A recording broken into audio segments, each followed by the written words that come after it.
ક્લાસીસથી આજે જોઈ તો ઘણા બધા ક્લાસીસ છે. મને ક્યારેક એમ થાય ખરેખર ક્લાસીસ છે આ એક પ્રશ્ન છે, પણ ગામના લોકો એને ક્લાસીસ કહે છે. તો બીજા બધા ક્લાસીસથી આપણું 7 સ્ટાર કઈ રીતે જુદું પડે છે? એના માટે એક ઉદાહરણ આપીશ. કાલનું જ પાકિસ્તાનમાં 8 બોલર હતા ક્વોન્ટિટી, અને આપણા પાસે માત્ર 5 ક્વોલિટી બોલર્સ.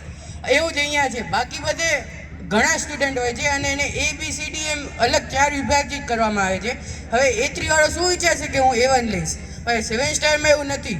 ટોપર્સ અને જે નબળા છે બંને એક જ સાથે બેસે છે, અને A3 વાળો હોય 9માં એ પણ 10માં A1 લઈને આવે છે. જોરદાર તાળી દીજે ભાઈ.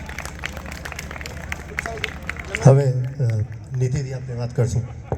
નીતિ, 7 સ્ટારમાં આવ્યા પછી તમારી એજ્યુકેશનલ પ્રોગ્રેસ કેટલી થઈ? 7 સ્ટાર મેં 8થના સેકન્ડ સેમથી ચાલુ કર્યું હતું. ત્યારે મને હતા 66%.